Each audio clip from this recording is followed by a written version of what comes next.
Oh, hello everyone. I'm finally getting my bearings. Um, Happy Mother's Day to all of you who either are mothers or have mothers, as we all do at some point of our life.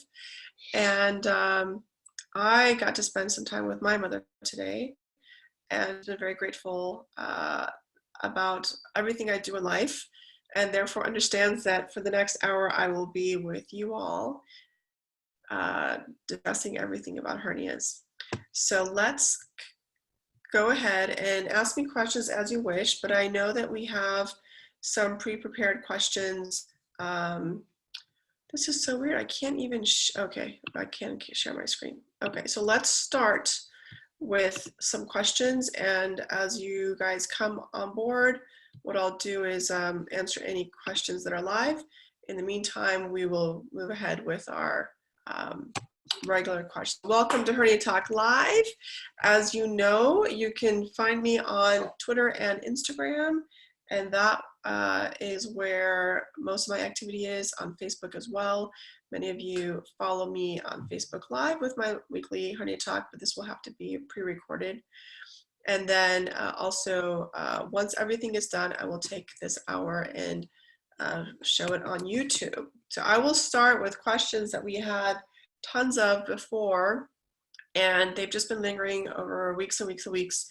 And we've had excellent guests that have shared their knowledge with me and answered your questions, but for sure, we've never had enough time to go through every single question. And so what we'll do is go through those old questions and hopefully answer those for you. So one of the old questions, which was a really smart one, is why is there little consensus on watchful waiting? And basically what watchful waiting, as many of you may know, is the concept that you have a disease, in this case a hernia, and you plan not to do anything about it surgically or definitively. And that's called watchful waiting. It's considered safe for both inguinal and ventral hernias in general, with some exceptions. And it used to be that if you had a hernia, it was a groin hernia or an umbilical hernia or a ventral incisional hernia, you went to see a surgeon. The surgeon said, you have a hernia, let's go fix it. And in some situations, they would say, oh, it has to be fixed like immediately. And none of that was based on any science. We had no idea who of the, let's say there's 1,000 patients and they all showed up with the same hernia, who will have a complication and who will not. And so instead of guessing, let's just treat everyone, fix everyone's hernia, because we know that a fraction of those people will be saved from either a bowel obstruction or incarceration where something is stuck, or even worse, a strangulation where it's not only stuck, but whatever's stuck is dying, and that is a life-threatening problem. So basically, in 2006, simultaneously, 2 different studies got published. One is an American study and one is a European study. And they both looked at men with inguinal hernias. The US study was all men with hernias that were what we call asymptomatic, so no symptoms, or minimally symptomatic, which means they felt a little twinge here and there, but it wasn't something that really affected their daily living. In the European study, they only looked at men, I think, over age 50 that had inguinal hernias. And the question was, if they really don't have many symptoms, is it worth operating on someone who's a little bit older? And both studies showed the same thing, which is nothing happens if you don't operate. The risk of incarceration, which means something gets stuck, was considered to be 0.01% per year, which is a very small number. It's not 0, so it can happen, but I think there's only 3 cases in all the thousands of patients that they studied over a span of 5 years. And then in the European study, similar, like no one died, no one, had a bowel obstruction by waiting. And so based on that study, I can tell my patient now with some science that yes, you do have a hernia, you tell me stop bothering you. Oftentimes they it's either a work-related or school-related exam that demonstrates the hernia. The patient didn't even know they had one, or they went to their physical exam, annual physical exam with their doctor, and their doctor said, oh, you have a hernia, go see your surgeon. And so it's considered either asymptomatic or minimally symptomatic. So in all those patients, I can say with some evidence, if you want your hernia repaired, that's fine. But from a medical standpoint, it's okay to wait. And that's what's called watchful waiting. What they didn't take into account was the needs of the patient and the wants of the patient. So scientifically, yes, you're not going to die from your hernia if you don't repair it, if it's a minimally symptomatic or asymptomatic growing hernia. What they noted was, though, if they followed these patients through, about a quarter, almost a third, were tired of having a hernia and they just wanted their hernia repaired. And they were allowed to do that as part of the study, but that was something that was tracked. So the crossover of people wanting to have surgery that were randomized to having the no surgery as opposed to the surgery arm was pretty significant, almost a third of the patients. And so the reality is, if you're like 80, 90 years old, you have other medical issues, and you have a hernia and it doesn't bother you, the chances that that hernia will ever cause you a problem is close to zero. If you're 20 years old and you have a hernia, the risk of having a complication is about 0.01% per, sorry, 0.08% per year. Presumably you have 70, 80 more years. So if you multiply that number, that's a larger number. However, the option to watch is there. And the reality is you'll probably get tired of waiting and not getting your hernia repaired. So about a third of those patients will be like, you know, thanks, I appreciate you following a very conservative treatment, doctor. The watchful fitting was good, but I'm kind of tired of having this bulge, or my partner doesn't like it, or it's weird underneath a swimsuit or something like that. And so they choose to have their hernia repair. But the key is you're not going to die, most likely speaking, if you wait on an inguinal hernia. The same is true for small belly button hernias. So why is there a little consensus on watchful waiting? That's because not everyone, A, reads the literature, B, follows through with their 5-year and 10-year results to see what happens to those patients, also again in the literature. And everyone has their own bias as to how they interpret the data. To me, the data is, that's great. You know, 70 to 80% of the patients never needed their hernia repair. They went on with their life. It was an unnecessary additional procedure to prevent having. Others sort of were like, yeah, but look, I think a third of the patients are unhappy. Why should that be it? Let's offer them surgery. So that's why some surgeons are a bit more aggressive than others. They either don't know the literature or they interpret the literature in a different way than others do. But if you want the real facts, those are the real facts. So, okay, no questions yet. So let's move on to the next old question. I hope that was helpful, which is, how will treatment of hernias change in the next 5 to 10 years? Okay, this is like where I love to talk, because I think I'm always thinking future. In fact, I have patients that come to me and I said, listen, we don't have, let's say, the best mesh yet or the best technique yet. So wait another several years, 5 years, 10 years sometimes. And at that time, we'll have something good for you, because I am constantly in touch with people from all over the world, not just the US, but also the companies. I'm trying to be as on top of it as I can in terms of what each company is working on and developing. And those are all like super exciting things for me. So there is a lot of amazing stuff that's going to come up. My personal opinion is, I believe that we are currently overusing mesh. Mesh is great for certain people. It's not great for certain people, and there's a population in between that we don't know about. So I think with time, with the help of many of you out there who are very vocal about the risks of mesh, I feel that we will be moving away from the overuse of mesh in the United States. Not 100% of patients need to get mesh for their hernia repairs, for example. That's number one. Number two, the quality and the type of mesh that we have, I think, is also going to change. I know that we're already moving towards more interesting mesh products. There are synthetic absorbable meshes. There are hybrid meshes. There are newer resins that are being used that are less inflammatory to develop mesh products.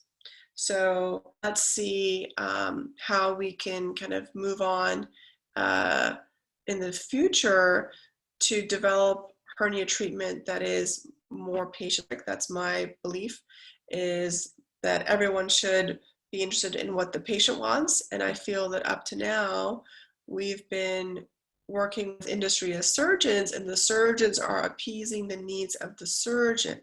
The industry is appeasing to the needs of the surgeon and not as much the needs of the patient, assuming the surgeons want the best for their patients, but you know, sometimes we kind of like our toys, you know? So you work with industry and you make a nicer toy, doesn't necessarily mean that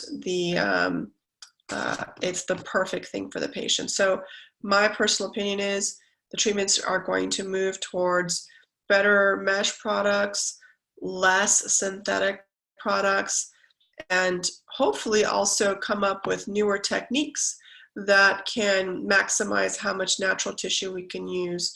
That's kind of my take on things. So looks like we have a question. All right. Okay, so I actually have your question up already. Let me see if I can bring that up.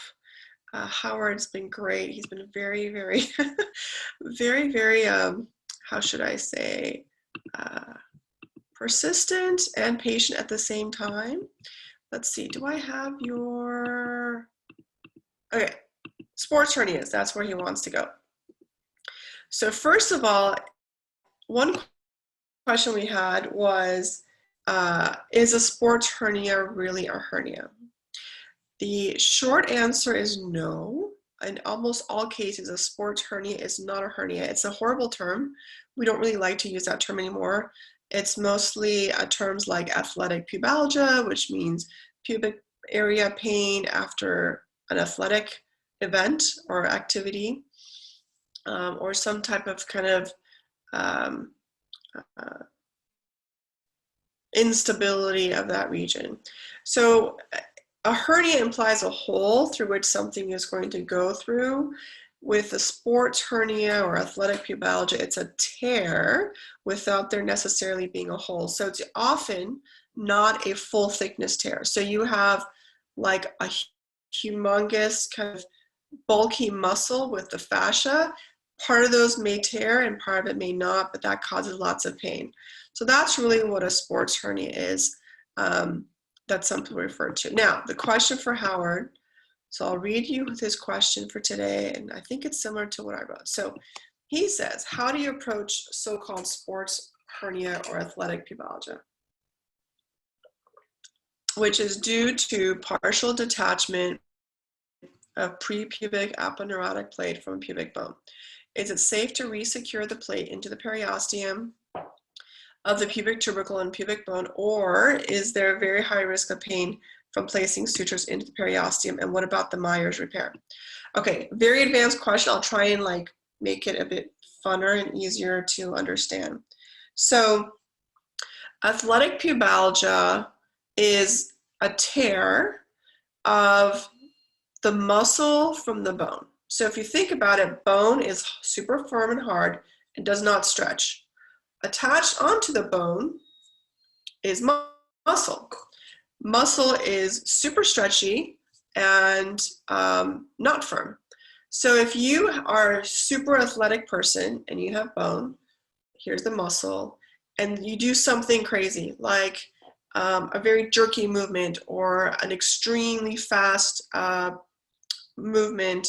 You can think of the soccer players that kind of do this with their legs, or the hockey players that do these splits, and football players, or sometimes basketball players that are doing these, like, basically what they're doing is they're actively stretching or pulling on their bulky muscle, whether it's their rectus muscle, which is the middle two muscles of your six-pack, or the adductor muscles, which are the muscles of your thigh, which allow your legs to kind of go inward as opposed to outwards. So those muscles attach onto the bone. And if you do a jerking movement, you can imagine the muscle is pulling, bone doesn't go anywhere. And so as a result, you get a tear. Now, the majority of those patients do not need surgery. In other words, rest, anti-inflammatories, maybe some injections to promote healing, reduce inflammation, such as steroids injection or PRP, are the first and second line treatment. Surgery is not the treatment for athletic pubalgia in the vast majority of patients. It does help in the really big ones, the really big tears. And the reason for that is if it's such a huge tear, the chance that it'll heal will be low. And it's often in an athlete that's worth millions and millions of dollars. And so there's an incentive to hasten or kind of make the healing more rapid. So there's two main approaches for the surgery. Again, it's not first or second line treatment, but there's two main options. One is completely detach that muscle from the bone. Now, it won't spring away, it'll just move off because there's so many other attachments and scar tissue which will keep the muscle nearby so that you don't lose the function of the muscle as much as you think, but you've released it. So it's no longer attached to, remember, muscle stretches, bone doesn't. So if you release those two, this can stretch and not pull on this, and there's no more tearing. That is a very common way of treating athletic pubalgia. It's worked for most athletes as well as non-athletes, and it's the simplest way of doing it. And the drawback is if you're like a kicker or a sprinter or someone that will notice the slightest change in your muscle function, then cutting that off, the bony attachment, will hurt your athletic performance. You can still walk and run and so on. You may not be as fast, you may not be able to kick as well. So in those situations, they prefer usually not to cut it, but almost every surgeon that's in this prefers to cut the muscle off. The other option is what Howard Willens is referring to, which is to take the muscle and sew it back on. But you can't sew it here because most of it's torn, so you kind of have to sew it, like imbricate it and sew it, which by definition makes it even shorter and more in tension. So there's ways to release the other tissues, to release the tension on that. And therefore, what you're doing is you're sewing the muscle to the bone. The question, one of his questions is it even safe to put suture in bone? So we know from inguinal hernia surgery that permanent suture in the bone is not a good idea, because that can cause chronic pain.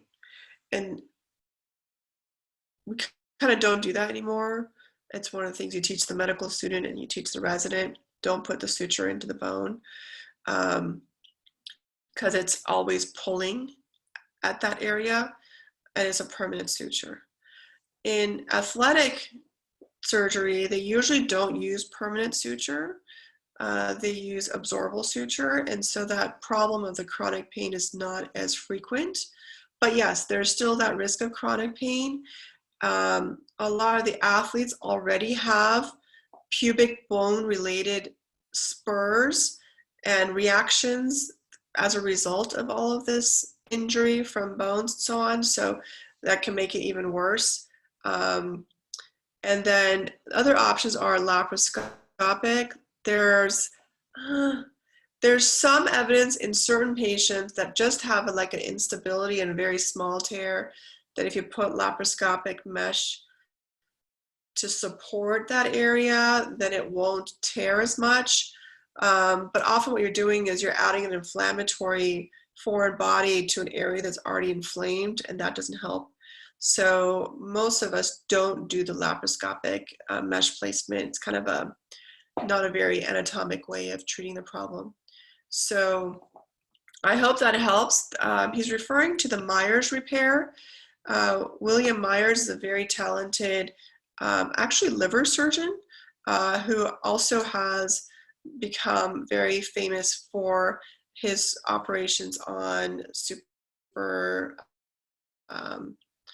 high value athletes that have athletic pubalgia.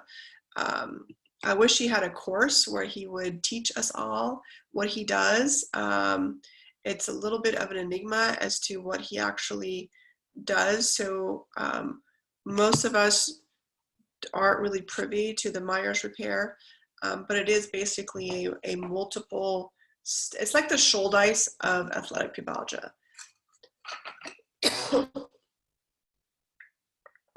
Those of you that know the Schuldeis, it's a 4-layer repair, and it's considered to be the best repair among all the different tissue repairs, although they're all pretty good, but this is considered the best because it's 4 layers, and that's kind of what he does, but for the athletic pubalgia part, which is he does multiple layers of sutures over and over.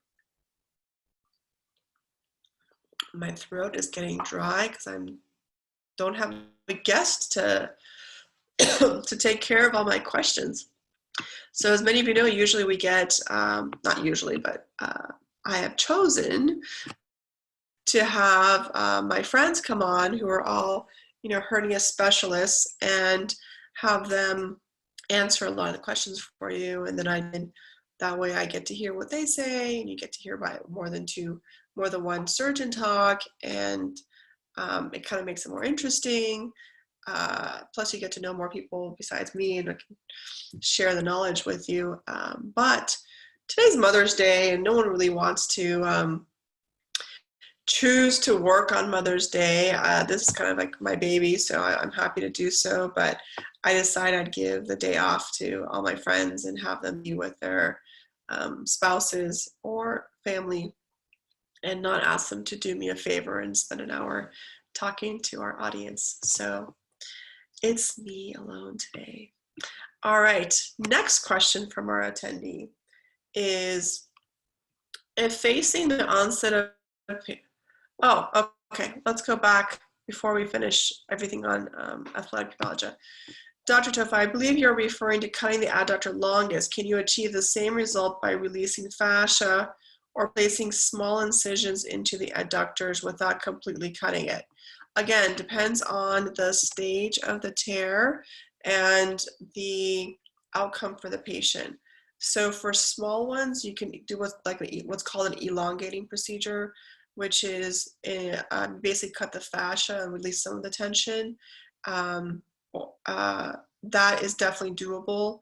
For the larger ones or the chronically fibrotic ones, mostly we just cut the entire tendon off. So I hope that helps you. Okay, let's see. We have another question, and that is, if facing the onset of pain and burning in the pubic region, or I'm facing the onset of pain, burning in the pubic region over 2 years after lap hernia repair, what is your experience with this late onset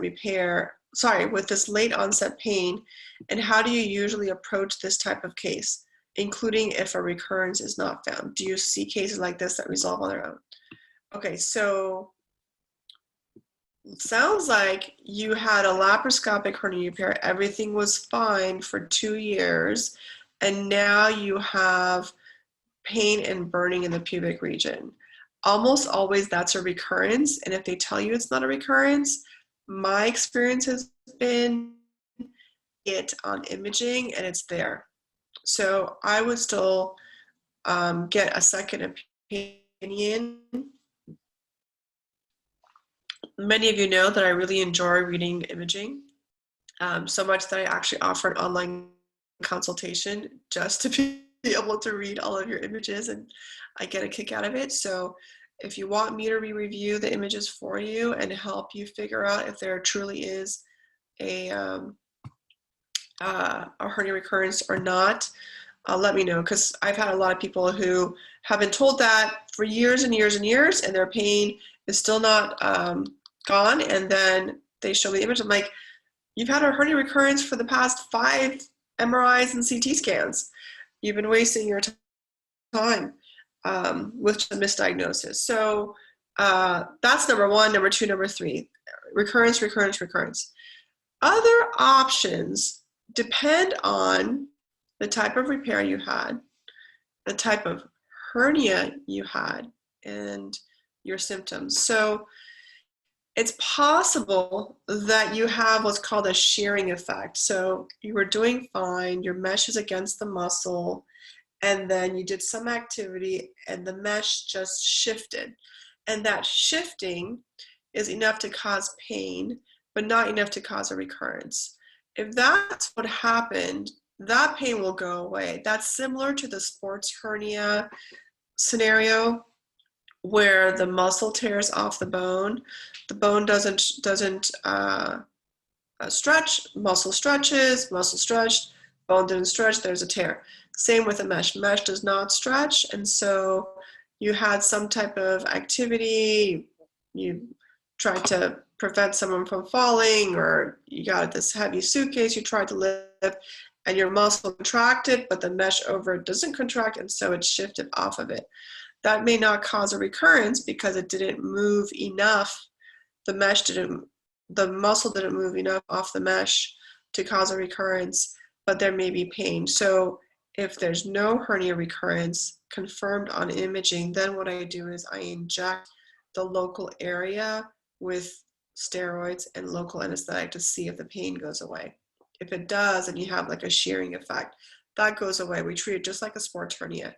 Rest, anti-inflammatories, and local injections, and it'll go away with time. So those are the two top ones. Rare cases, there's an infection. So you were doing fine, and I've seen that 10, 20 years out from surgery even, and you had tooth abscess or diverticulitis abscess or some infection in your body that caused bacteria to run through your system, and the bacteria landed on your mesh, and then enough time passed for the bacteria to duplicate and continue logarithmically to increase to then get an infection. And so in that case, it's a mesh infection caused by some dental procedure or infection in your body. So that's what, those are my top 3 for you, is recurrence, shearing effect, or mesh infection. Hope that was helpful. All right, you guys ready for more questions? All right, let's do the next one. Okay, we kind of went forwards and backwards, so let's go back because we skipped some. Okay, where were we? Here. Okay, question is, why does my belly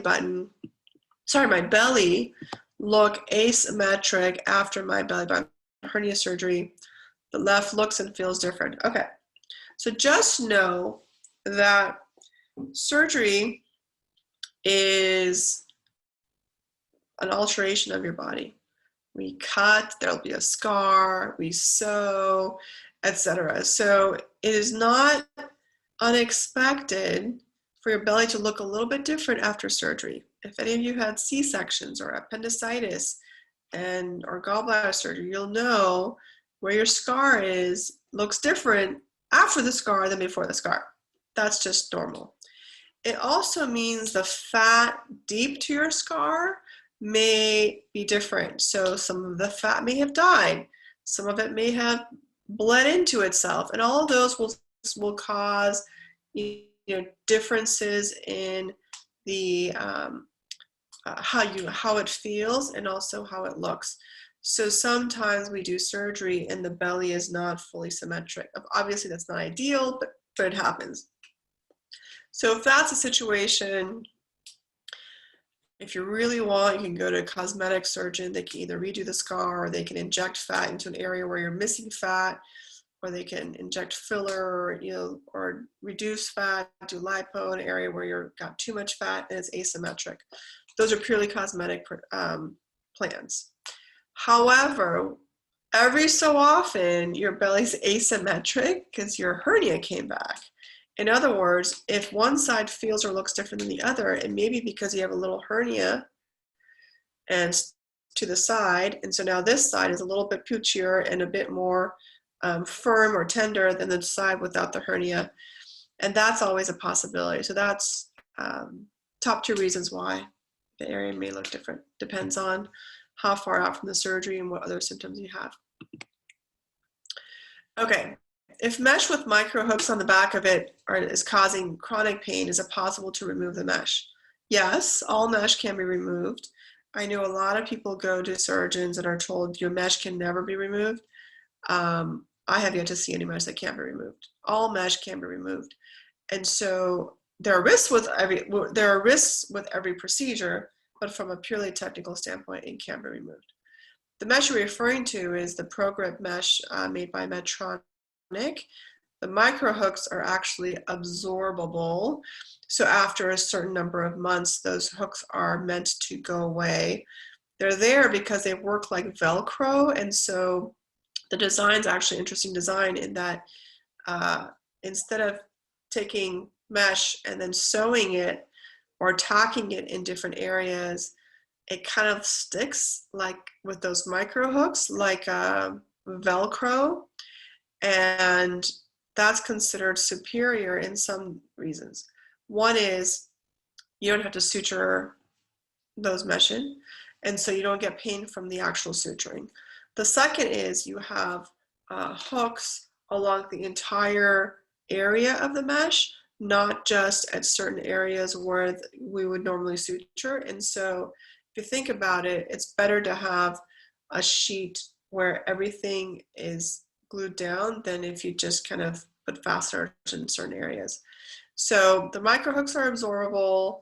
The intention of the micro hooks is to reduce chronic pain that's related to suture or tack placement. And yes, that mesh, as with any other mesh, can be removed. Okay. This was an interesting question.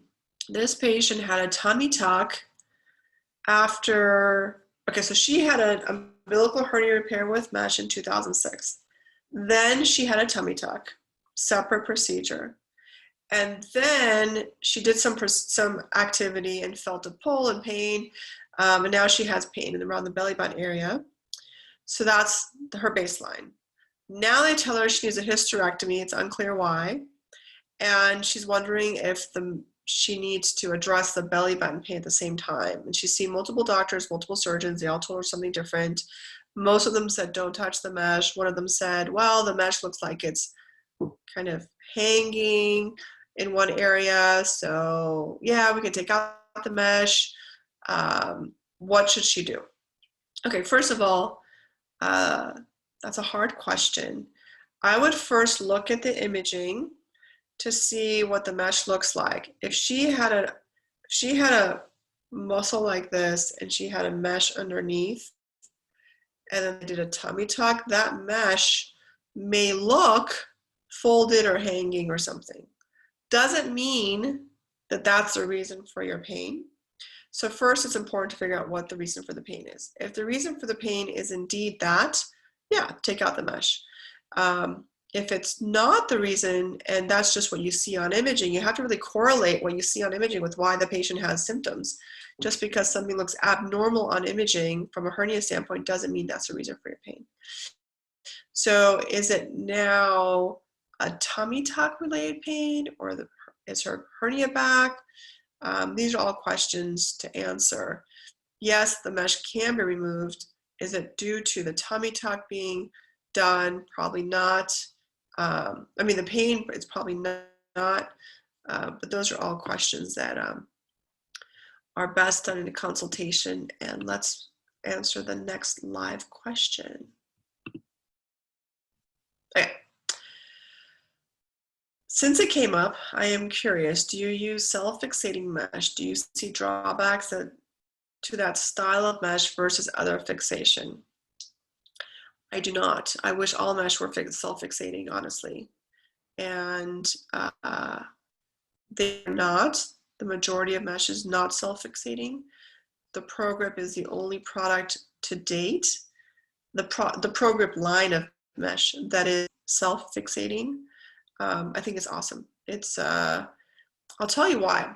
So there have been a lot of lab studies done on the best way to fix mesh in order to kind of get the best outcome.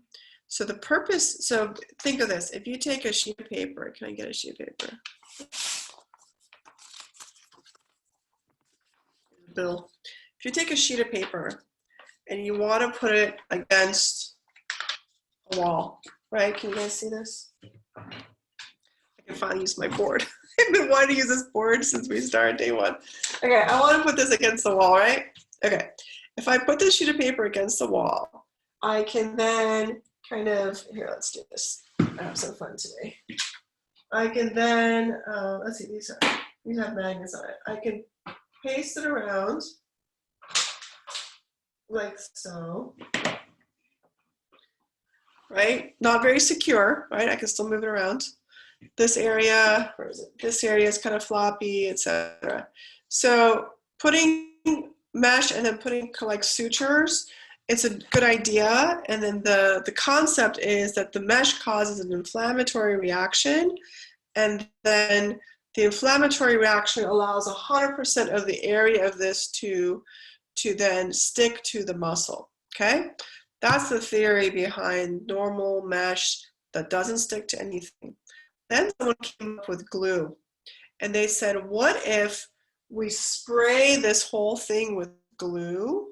And that was actually a superior way. So if you do a laboratory test, like in an animal testing, or in the lab where they can figure out shear forces, if you take a mesh and you put a handful of sutures in and try and pull it apart versus you glue 100% of the area in, the glue is superior from a shearing standpoint. Then this company came up with these micro hooks, which is basically Velcro. And like I said, the micro hooks are absorbable. So the micro hooks then make it so that you don't have to use glue. The problem with it is kind of hard to use the mesh, because the minute you put it on and you haven't really placed it perfectly, it starts to stick. So it's kind of like the saran wrap. If those of you that are old enough like me to remember, the original saran wrap was so hard to use, it stuck to everything. But now they made it just the right amount of sticky where it sticks, but not so sticky that it doesn't stick to itself. So that's basically the concept of the micro hooks. They haven't used it yet for, so certain hernias, like ventral hernias, depending on where you put it, like if you put it intra-abdominal, it doesn't work as well because it's sticking to peritoneum, which moves, not the fascia, which doesn't move. So it's still not the ideal mesh for every single type of hernia, but it's pretty damn good. And I would like to use more of it if I can. But I don't. It's all, first of all, it's very expensive, or it can be depending on your hospital. And they only make a limited size and shape. So I don't have access, the surgeon doesn't have access to every single size and shape of mesh with that ProGrip. So it's of limited availability. That's my take on it. Hope that was helpful. I'm having fun with this, guys. It's almost over. Okay. Another question. Thank you, Dr. Tofai. With regard to adductor longus resection, if one does not have pain radiating into the thigh, but rather radiating into the upward, into the abdominal wall rectus area, will simple resection of the adductor longus still be effective? No. There does not seem to be a consensus in various guidelines that adductor longus resection is the optimal treatment for athletic pathology. Okay, so where is the tear? The tear is at the rectus. Remember I said there's two muscles. It's either the rectus abdominis or the adductor longus. It would be very uncommon for it to be both.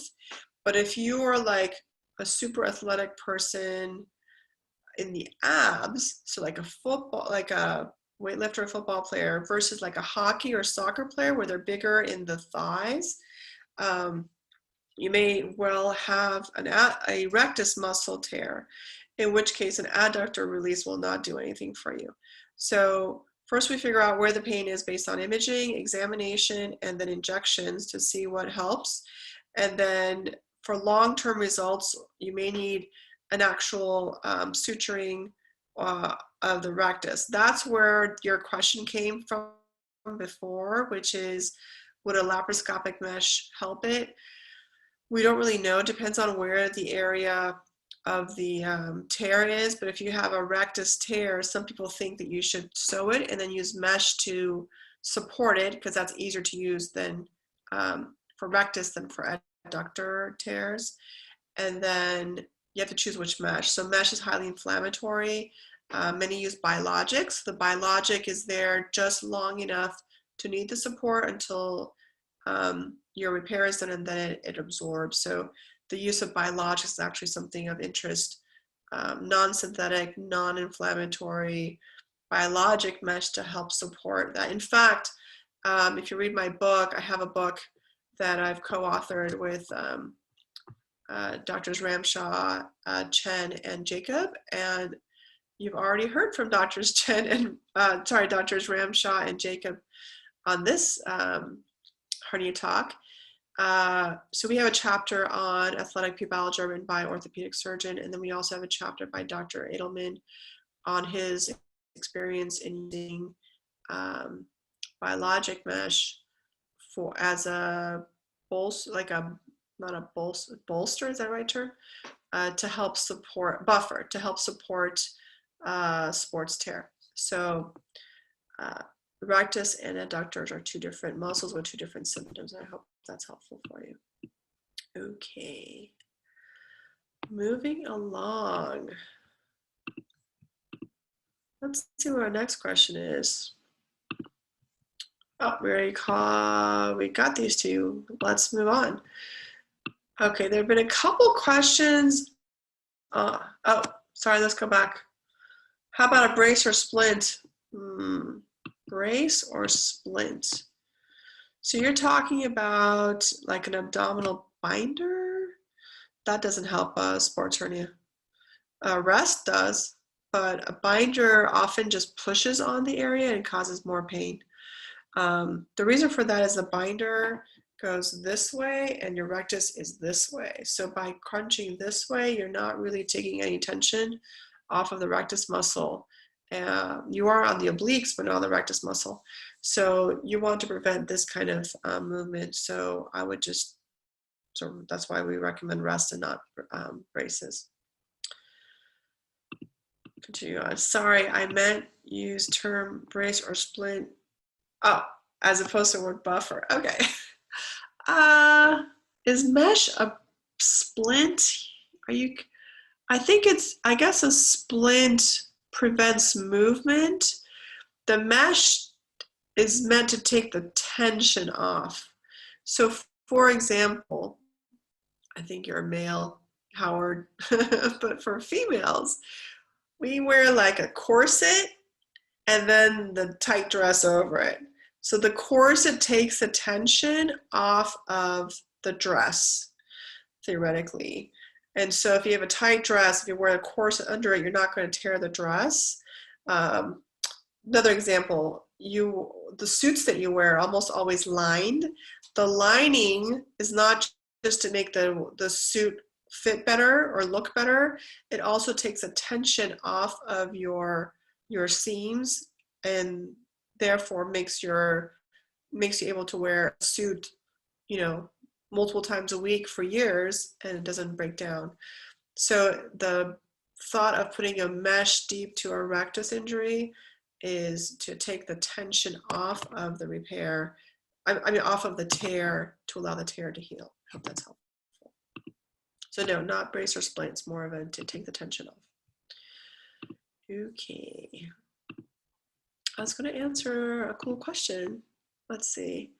What sort of hernia would compress pelvic nerves, and what would the symptoms be? So most hernias do not compress pelvic nerves. The only nerves that may be irritated, compression is not a really good term. For a typical inguinal hernia, the most common nerves that may be irritated are the ilioinguinal and the genitofemoral nerves, because both of those either follow through or touch an indirect and sometimes a direct inguinal hernia, which is why many patients with indirect inguinal hernias have nerve type pain and are oftentimes misdiagnosed as having a nerve problem and go down that whole nerve block, neurectomy route. It's not, it's your hernia. And an ilioinguinal or genitofemoral nerve pain, which is radiating pain around to your lower back into the inner thigh, the scrotum or the labia, is a common symptom with inguinal hernias. So that is an irritation, not really compression in a bad way, but more like it's touching or like irritating those nerves. A femoral hernia doesn't impinge on any nerves. An obturator hernia, which is very uncommon, often happens in elderly nursing home type constipated patients, but can occur in younger patients too. An obturator hernia goes through the obturator canal along with the obturator nerve and vessels, and can compress the obturator nerve. And the symptoms are this kind of vague, either painful burning or itching of the inner thigh closer to the knee. And then the pudendal nerve, this is very important, because I think the person asked me this question is asking about pelvic nerves like the pudendal nerve. The pudendal nerve is not involved in anything related to groin hernias. Inguinal, femoral, obturator, no pelvic hernia that I do, even the weird pelvic hernias, compress the pudendal nerve, none of them. So if someone says, oh, you're compressing your pudendal nerve or it's pudendal neuralgia, it almost always isn't. However, key point, hernias of the pelvis can cause pelvic floor muscle spasm. That can cause irritation or pain of anything else that goes through that pelvic muscle. Bladder, the bladder goes through the pelvic floor. Rectum goes to the pelvic floor. Vagina goes to the pelvic floor. So those can be irritated by the spasm that's secondary to the primary problem, which is the inguinal hernia. In which case you can have pain during sexual intercourse. That's where the vagina is involved. You can have urinary frequency. You're peeing 10 times a day. That's where the bladder irritation occurs, from the pelvic floor spasm from the inguinal hernia. You can have rectal spasm, or this feeling of what's called tenesmus, where you feel like you have to poop, but you don't have anything to poop, or rectal pain at the time of having a bowel movement. That can be related to an undiagnosed inguinal hernia. With regard to the pudendal nerve comes out from the sacrum and follows the pelvic muscles and wraps around until it gets to the clitoris or the penis and so on. That nerve runs through the pelvic muscle. So if you have an undiagnosed inguinal hernia causing pelvic floor spasm, that will cause spasm, and the nerves are running through those muscles. So the nerves are being irritated, not really compressed in a bad way, but more irritated. And you can have pudendal nerve type symptoms like clitoral pain, penile pain, pain at the anal pain, secondary to the spasm. And so fixing the hernia will relax the pelvic floor and then get rid of your pudendal nerve type pain. But don't fall into the trap that you have a pudendal nerve problem, because that's very difficult to treat. There are very few surgeons in the US that really know how to do it correctly. And so you'll get caught in this like nerve blocks and nerve stimulators and even surgery on the pudendal nerve, potentially by someone who's not a specialist. And that is no joke. Do not mess with the pudendal nerve. Let me tell you that. That can really mess you up. So a hernia does not compress the pudendal nerve, but it can cause pelvic floor spasm, which will mimic pudendal neuralgia, which is pudendal nerve pain. All right, I think that was pretty good.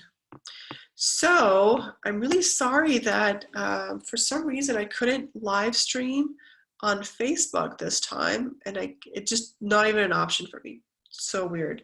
And I tried my best to figure that out. So what I will do is wish you all a happy Mother's Day. I hope that many of you are going back to work soon. I know that I will be soon. I'm trying to slowly get into the patients in the office because they're getting a little antsy and they want their hernias repaired. And as you know, most of my patients are chronic pain patients, and it's not fun to sit around and get no treatment for your chronic pain or hernia-related patients. So May 18th is when I'm officially opening up my office. For those of you that are coming in to see me, I'm looking forward to seeing you all. We're going to have masks, and we have gloves and sandy wipes and lots of space between patients, and whatever we can do to have you be safe and also feel safe. And then and our surgeries really won't be, our surgeries really won't be to start until a little bit after that, because the hospitals are still not fully open to elective surgery. So happy Mother's Day to you all. I will save this and let you know when it will be posted on YouTube. And thank you for participating. And thank you, Howard. I am in awe of your vast comprehensive knowledge in this field and your ability to present in a folksy fashion. Thank you. I think folksy is good. I could give a good medical lecture and sound really super scientific, but I think for this arena and for the benefit of my patients, I try and speak in terms that make sense. And as many of you know, I love analogies. So if any way I can kind of give you a sense of explaining things in a way that makes sense to your everyday lives, I do. In fact, I have a friend who also talks in analogies, and when the two of us talk, it's crazy because I love analogies, he loves analogies, and then all we do is do one analogy after another, and it's like, it's genius, honestly. It's the best thing ever. So thank you for appreciating that. Folksy is good for patients. I appreciate that. And our other person asking questions, thank you for the time. I hope to continue this when we are not being quarantined. But I do feel that all of you all with your positive feedback are really giving me the energy to do this every Sunday night. So thank you all, and wishing you the best. And I will just say ciao. And for those of you that are familiar, you already know my spiel, which is please do follow me on Twitter and Instagram. Most of my medical stuff is on Twitter, and then because I have a lot of doctor friends on that, less so on Instagram and Facebook, which is mostly patient oriented. And I hope to kind of continue to add more content on my YouTube page. Oh, let me tell you, one of our papers got accepted for publication coming in October. That's looking at the trends of how social media influences what we do as doctors, especially for hernia repairs. And we have 2 papers that got accepted that will be presented in Cleveland at the SAGES laparoscopic meeting this August. And Des, who sometimes is on here as my research fellow, watching answer all these questions, he'll be presenting them, and we're looking at the value of YouTube as a teaching tool for surgical technique, and also, what's our other paper on? I think it's on laparoscopic, like a robotic inguinal hernia repairs without mesh. So thank you very much, and I appreciate it, and goodbye. Thank you very much.